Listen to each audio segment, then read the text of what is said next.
it's undeniable. It's the way he plays. It's like, and not only is it the way he plays, but it's also the way guys are forced to tackle him. I think the way he plays and how he has to be contacted now by defenders, it makes it impossible to be sustainable now. That was Timmy Hasselback on NFL Live saying that Gronkowski's best days are behind him after suffering a back injury in Sunday's win over the Jets. Herm Edwards just in that clip on NFL Live and now here with us. Good to see you as Good always. to be back. Hadn't been here in a while. Happy holidays. Always happy to have you. Always happy to have you. Doing great work. I'm watching you every Sunday night with Boomer. Keep it up, my man. I love it. It ain't too many people that can sit in that seat that Tom Jackson occupied for so many years. It's good to see you. The right guy in it, though. Absolutely, no question. You think he's right? I do. I think Gronk's best season was 2011. I mean, let's just be honest about what it is. That was his best season. That's a long time ago already. There are certain players, and I know, apologies to Tony Gonzalez. If I had to pick a tight end that I've seen with my own eyes to be on my all-time team, I want Gronkowski. But guys who are big and strong and have a rough and tumble style, I think Earl Campbell, for example, can be like the best player in the league for 3 or 4 years, but they generally don't have very long primes. It is a brutal, Coach, I don't have to tell you, sport that takes its toll. And Gronkowski's health has always been an issue. Last several years, how often are you not worried that Gronkowski is going to be compromised in some way heading into the playoffs? Because when he's not, they're a legit Super Bowl threat. I mean, they may win the Super Bowl. Right. And when he is, there's something less. I do agree. It's caught up with him. He'll still be excellent, not what he once was. I agree with that. I just don't like what Tim Hasselback left out. He's right. The key point that he made was that it's a combination of the injuries, but more importantly, how you're forced to tackle him. Right? And that's the part that I peeled from Tim Hasselback and what he said more than anything else. And when he said that statement, then it had me thinking about that damn NFL. This is all their fault. Because they're so fixated on avoiding the concussions, they've encouraged folks to hit low. And then I've seen guys cave a dude's chest in, but because the head snaps back, they're getting fined for it because, the guy ends up getting concussed because of how he falls on the turf or whatever the case may be. And so as a result, you're forcing guys to hit low because they don't want money coming out of their pockets because this ain't the NBA with the high eight figures, 9 figures guaranteed salaries from time to time. So these guys trying to keep money in their pocket. So what are they doing? They're going after your knees. They're going after lower than that. And then you combine all of that with Gronk being about 6'6", about 250 plus or whatever the case may be. And you can't tackle him in the upper body and bring him down. You're forced to go low because the league itself has encouraged you to go low. Now, I would tell you this. If somehow, some way, I also look at Bill Belichick and some of the routes you got him running. Tom Brady throwing the ball high because height is to his advantage, makes him an easier target instead of throwing the ball a little bit low so he can go down a little bit, just a little bit and get it because it could save his legs a little bit. I'm sure Tom Brady's not doing that on purpose, but it is what it is. All of those things factor into the equation. But for my money, you talk about Gronk, listen, I'm a huge fan of Tony Gonzalez. By the way, he's doing a good job on CBS. I know my man is at the other network. But I love me some Shannon Sharp. I love me some. Shannon Sharp could be my tight end any day of the week. And Coach, this is going to hit home for you, particularly where you live. You know where I'm going. I don't know too many tight ends in history that I loved more than I loved me some Kellen Winslow. When you talk about Kellen Winslow with Dan Fouts and Charlie Joyner, Chuck Muncie out of the backfield, you talking something special with that offense. So, Winslow, Sharp, Gonzalez, Gronk. Now, I might not know about the Dick because I wasn't right. I'm 49.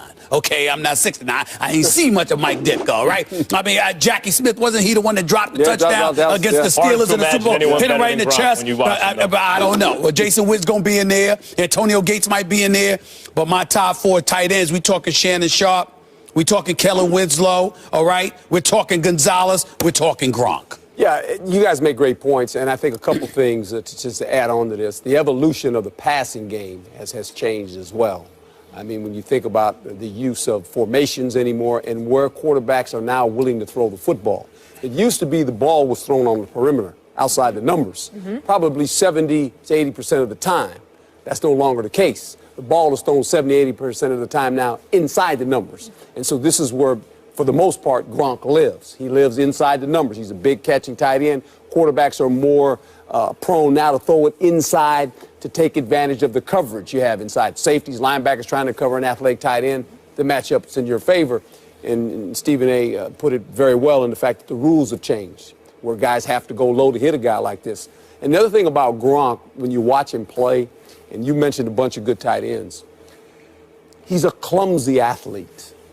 I call him a clumsy athlete. In other words, when he gets tackled, watch how he falls. Falls hard. Like, it's almost like if you had a bag and you put a bag of bricks in one bag and you put marshmallows in the other bag and you drop them, Gronk's the one with the bricks. Boom, it always hits hard. Where some guys, when they get tackled, it's the marshmallows. They just fall down. They just kind of fall and they get up. He falls hard. Every time he gets tackled, it's just... That's true, but let me ask you this question, Coach. I get you. I totally understand that. You're absolutely right, but let me ask you this. The reason why I bring up the NFL, and Max, you too, we do so much, the league, meaning, yes, you protect the quarterbacks. Sure. How about protecting your tight ends? How about protecting those offensive players if we're of the mindset, as much as we love the game of football, if we're of the mindset that offense sells, whereas you don't, we're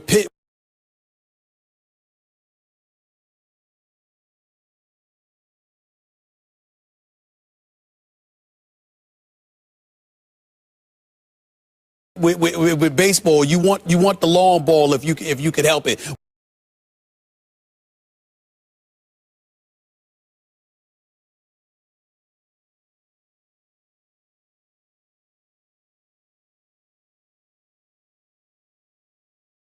Where with basketball, you don't want the quarterbacks being protected, but not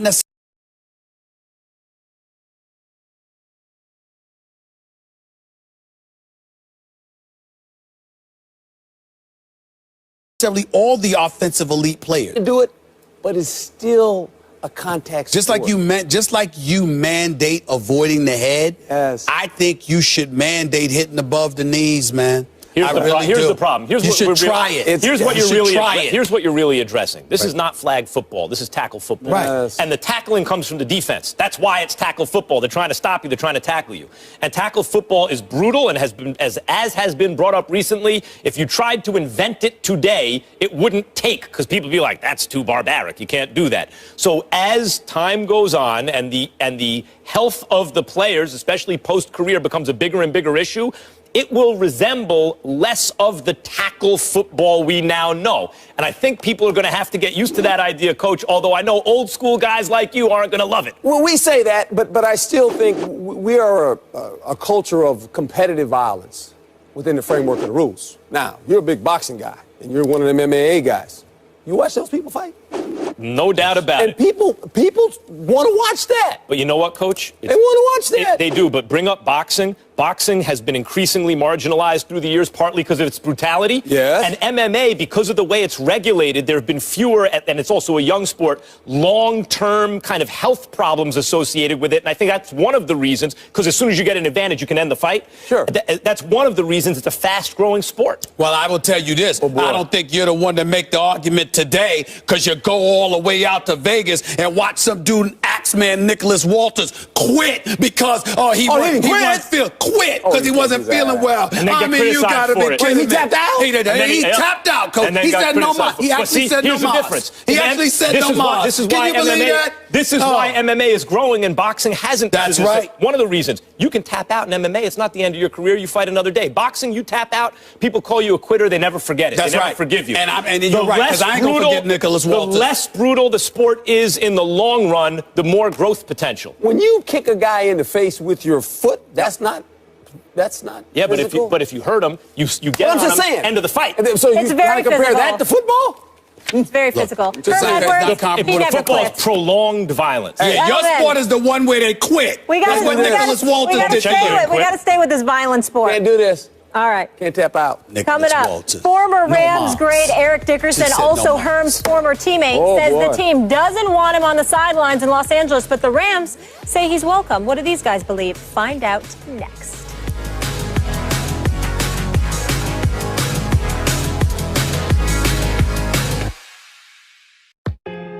For millions of baby boomers, there's a serious virus out there that's been. We throw a stink bomb out there, maybe we don't get in the playoffs. I don't know. You guys got all the answers to all that, but I don't. All right. All I know is if we play and we play well, we control our own destiny in terms of what we do. So I'd really rather not have any more questions about, is it okay to lose this game? It's never okay to lose a game. And I wanted to ask about Jalen. He's done. You should have asked that first. Is he not the best? That was Nick Saban responding to reporters, and the question which was asked was, would his players be okay losing the SEC title game to Florida? Because win or lose, they will probably make the college football playoff. Like, love, or hate this response, Stephen A. Oh, I love the response. So It doesn't bother me. I do concern myself with media members.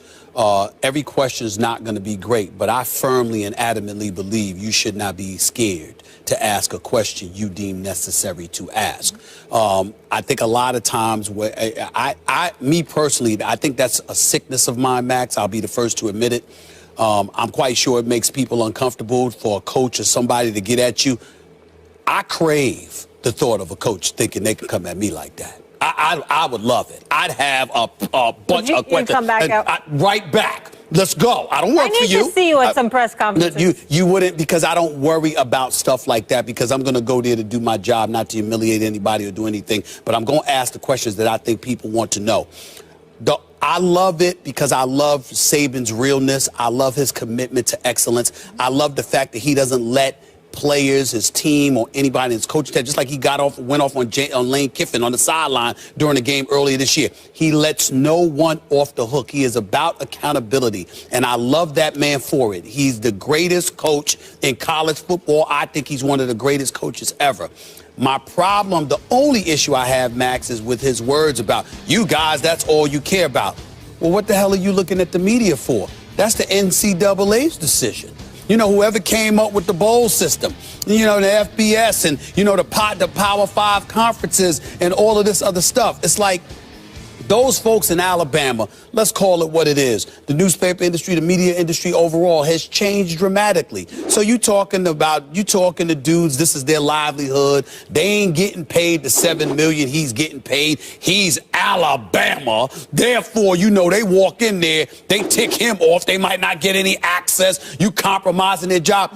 I love his realness. I love his commitment to excellence. I love all of those things about Nick Saban. But he does come across as a bully. And I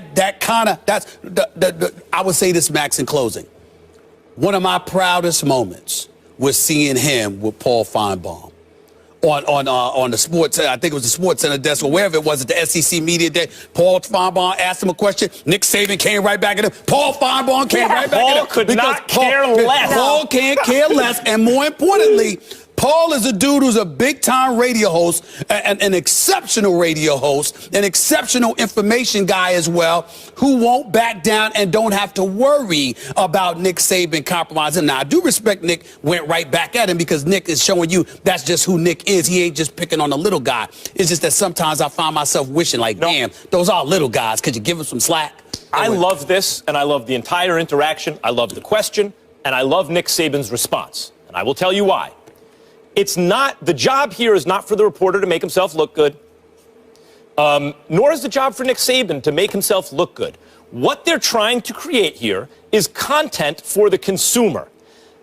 Ideally, the kind of content that not only entertains, which this did, but illuminates the thought process of the coach. What makes him tick? How does he approach things? The reporter, the thrust of the question really was, given the fact that you're guaranteed a playoff berth by and large, how do you keep your guys motivated, right? Like, what do you do to keep them wanting to win? And Nick Saban gave an illuminating answer. It illuminated his thought process, his approach, his world view about his job, which is very Belichickian, right? And it makes sense off that tree.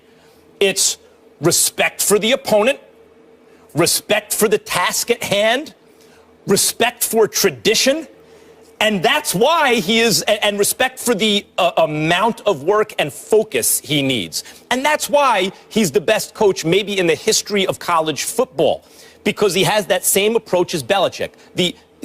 he can't entertain ideas of losing. What do you mean how I keep my guys motivated, even because, let's face it, the playoff does undermine the conference championships. It does. It undermines them, whether people like it or not. And Nick Saban's point is, forget about all that. We have a game coming up.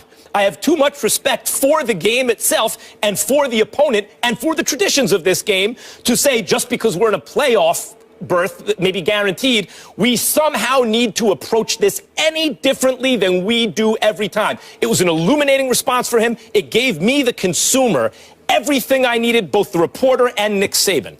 Couple of things. That's fine and good. But the reality is that there have been times in the past where Nick Saban has been quoted about how his players may have been feeling themselves a little bit, reading too many of the headlines, and as a result, didn't come in with the necessary focus they should have. He has said that in the past. Secondly, when the reporter is asking Nick Saban the question, he obviously ain't talking about Nick Saban, not just because of Nick Saban's commitment to excellence, but also because he ain't the one that's on the field. Those players are. So you're asking about kids on a college campus, and how are you going to maintain a level of focus upon them? It was a fair question. The only other thing that I would like to add is this. To those reporters out there in Alabama, who I think do an outstanding job of covering this university and their team and whatever, keep doing your job, and just remember one thing.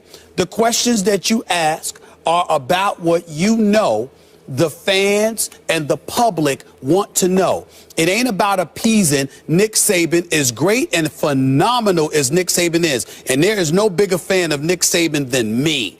At the same time, under no circumstances do you let that man intimidate you, because I watch him during these press conferences and I get the impression that he intimidates a lot of damn people. And I'm saying to them, don't back Ask off. your best question Don't first. back Note off. to self. I will ask the questions when I want to answer. Don't tell. In other words, if you Nick Saban, I like I that would have line, came though. back and said, excuse me, I'm asking it now. Don't tell me what to ask. You do your job, I'll do mine. Even that, though, was illuminating. My advice would be, in an ideal world, I know this isn't the way it works for people's careers, because if you're seen as soft, you don't advance in your career in media the way others do. But my advice would be, in an ideal world, what we should strive for is just getting the stuff you need. That's it. And by asking that question, Nick Saban's response, Molly, I think the reason he says you should have asked me that first is because it demonstrates how serious he is about his process. And in that response, he illuminates his thought process and his approach. You're right. You're absolutely right. But what I'm saying... So the reporter did his job. He got what he needed. He did his job. Saban's he got what a boss. he needed. And that's fine. Saban's a boss.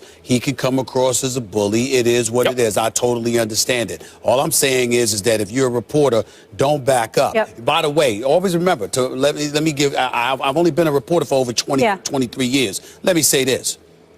To the reporters out there, and they know this, I'm not telling them something they don't know. I don't know of any reporter who has had Thanksgiving dinner with an athlete or a coach or exchanged Christmas gifts. You understand? It don't matter. We be fair, be a human being, but understand they're going to go their merry way. You go yours. Do your thing. Stephen A., when you retire, teach a class, don't back up. Don't back up. Don't back up. Coming up, you mentioned Bill Belichick and the Patriots. Let's get into them, because the injury bug hit Rob Gronkowski yet again on Sunday. Are the great days of Gronk already behind us? That discussion is next. And the bad man shows up in Philly on Monday Night Football. We'll discuss if the Packers can make a late season run. I think getting close to that, we've really been clicking at times in the last few games, but I just feel like it just takes one. We get one under our belts, things might start rolling for us, and we can run the table. Passing the pigskin in average work.